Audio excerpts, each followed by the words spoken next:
Guys, Dr. Morse, injury experts, heading into week 6 already. We just saw a massive upset, Giants over Eagles. Cam Scatterbo is the truth. I tweeted about him 2 weeks ago saying he's this year's Bucky Irving, and he just scored 3 touchdowns and had his third 100-plus yard from scrimmage. Now, the question becomes which players are injured or which players are potentially going to miss week 6. So I'm going to start with quarterbacks, and we'll go to running backs, wide receivers, and tight ends. Starting with quarterbacks, Kyler Murray is in big danger of potentially missing this week's game with a probably mid-foot sprain. We could potentially see Jacoby Brissett play against one of his old teams, but long story short, we don't know. He has not practiced yet this week, so it's probably going to be Brissett if I were to guess. Jordan Love with a mild ankle injury, not overly concerning. Justin Fields with a mild knee injury, not overly concerning.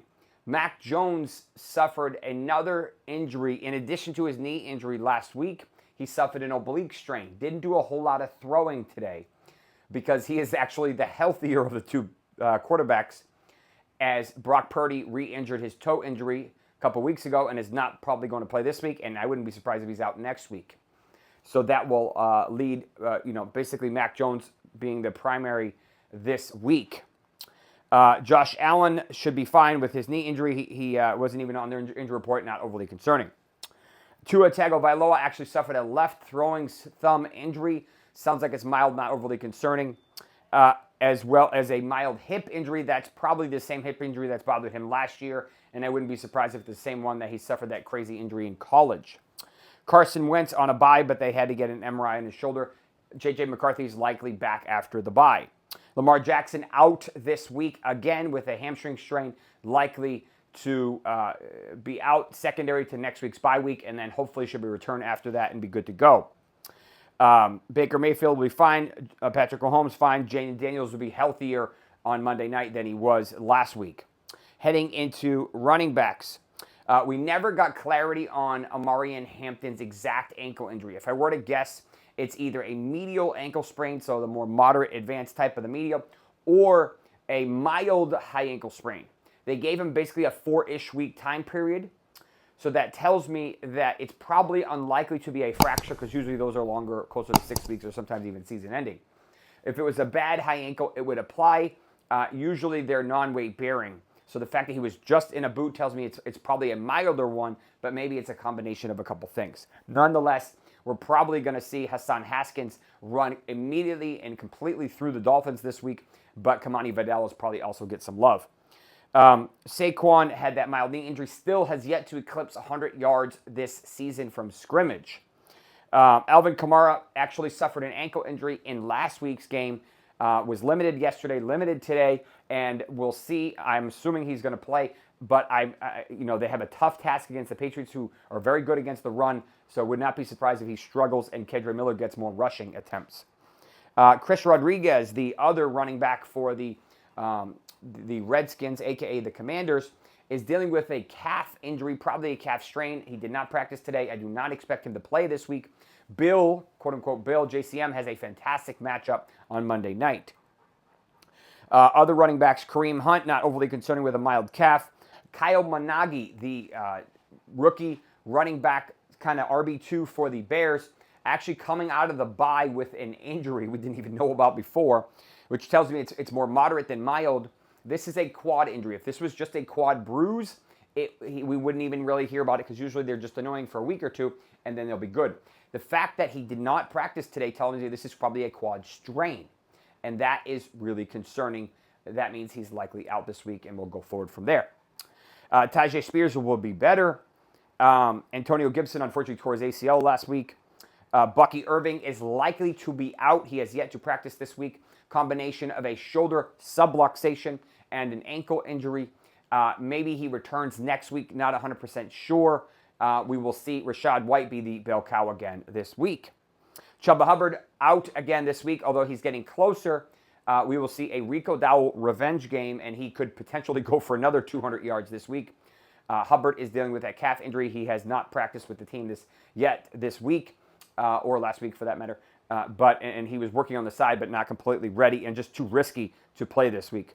Tyrone Tracy didn't do a whole lot tonight, but he was in the game. Bashal Tootin, a mild shoulder injury he's been dealing with for several weeks, but he will continue to play through it. Wide receivers. Amon-Ra St. Brown popped up yesterday with a wrist injury, but was a full practice today, which means we're not overly concerned. This could be very well a shootout. Zay Flowers with a shoulder injury, probably an AC sprain, probably a grade 1, what we call type 1. We will see Cooper Rush probably be the primary quarterback in throwing to him, although we might see a dip in Flowers' targets. I'm not overly concerned about this injury. Quentin Johnson ended up popping up with a mild hamstring injury, but he did practice in a limited capacity yesterday and today, which tells me it's more of a tweak than a true strain. As a result, I think he ends up playing this week, although they might have to be a little bit careful with him because of this injury. He's at pretty high risk for re-injury. Chris Godwin popped up yesterday with a ankle fibula, which is the lower lateral ankle bone, and did not practice yesterday or today, which tells me that it's probably a re-injury, re-aggravation of his old ankle injury, and realistically, he could miss this week depending on how much this is impacting him. This is probably some hardware bothering him. Emeka Egbuka has been incredible and continues to smash, especially zone coverage, but Mike Evans is not ready yet. So we might not see the primary two guys, which would probably bump up Cade Otton, maybe a little bit more Rashad White, and maybe they'll get some of their other wide receivers involved. As far as Kendrick Bourne, banged up with a rib injury, but he'll be good to go, especially since Ricky Pearsall is out this week, another week with his PCL sprain. Juwan Jennings, I think, has a chance to play this week with his combination of multiple injuries. So it'll be Juwan Jennings 1 and Kendrick Bourne 2. Wouldn't be surprised if Kendrick Bourne smashes again this week. He seems to have a pretty good rapport with Mac Jones. We will see Jake Tongas, who's actually, I think, the tight end 8 or something like that right now, continue to excel in light of the fact that George Kittle probably needs about one more week. Tutu Atwell ends up tweaking his hamstring in practice today for the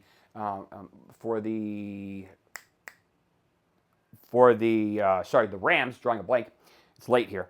And we saw Curtis Samuel also pop up with a combination of neck and rib injury, not someone you're really targeting. CeeDee Lamb, not quite ready to go this week, secondary to that high ankle sprain, although he is closer. He should be good to go next week. As I said, Mike Evans not playing this week. Terry McLaurin not going to play this week on Monday night. The quad injuries suck, and we saw that, and I was significant concerned about increase of soft tissue injuries secondary to him holding out. And this is exactly what happened. Nico Collins is on a bye, should be good. Darnell Mooney, we thought he was going to be good to go coming out of the bye. Not the case. Hamstring's not quite ready, so he's going to be out this week. Bumps up Drake London. Kavontae Turpin is going to be out again this week, secondary to his foot injury, maybe more moderate than mild. As far as Deebo Samuel, he's been banged up with that heel injury, but I think he'll be good to go. As far as Xavier Worthy, ended up practicing yesterday and did not practice today. I don't know if this was scheduled. I don't know if this was a setback. But, remember, this guy is very high risk, second his shoulder. If Tyquan Thornton is available, you might want to consider going to get him. This is going to be a shootout. Jonathan Mingo may make his debut this week for the Cowboys. Alex Pierce will be back with his concussion. Diami Brown is likely going to play with his shoulder. Noah Brown might actually make his return with his groin and knee injury. Christian Watson probably needs another week. And Jalen Coker could potentially make his debut this week. Calvin Austin probably is going to need a couple weeks because of his shoulder injury. Heading into tight ends. Finishing strong, Dalton Kincaid is dealing with a mild oblique injury, which may dip his performance slightly, but I think he plays. Colby Parkinson is trying to clear that concussion protocol. I think he will. Brenton Strange was placed on IR with a probably similar injury to Terry McLaurin with a quad strain. George Kittle, as I said, not ready. Brock Bowers did indeed suffer a setback with his knee about 10 days ago. Did not practice last Thursday and Friday and has not practiced this week. I honestly think they hold him out through the bye. This is similar to what happened to Puka Nacua last year in week 1. Unfortunate injury. Juwan Johnson should be fine. Darren Waller looks incredible and is going to get more work this week with his hip injury. Probably a hip flexor if I were to guess. Colton Loveland, still not quite 100% coming out of the bye, but should get more work along with Luther Burden. Tucker Kraft should be good to go with his elbow. Michael Mayer will take over for Brock Bowers, a sneaky play this week coming off of his concussion. Tyler Higbee with his hip has a chance to return this week. And Taysom Hill and Foster Moreau will probably be more contributing this week than last week. And finally, Jontavian Sanders probably returns from his high ankle, but be careful to see how he's looking before you decide to start him, as this is a tough injury to come back from. Ton of injuries, just hit the 11-minute mark, so it's just the nature of these long injury reports when you have 60, 70 guys banged up, and there's several guys that could potentially return this week, but are probably going to return next week. So best of luck. Hope this was helpful. If you're looking for specific individual videos, I made a bunch of them this past couple days, either TikTok or YouTube or on my TikTok or my Twitter channel. If you're looking for betting and tips and deep injury analysis reports, head over to the Injury Experts and we will happily help you out there. Best of luck. We will see you on Sunday night for the injury wrap-up.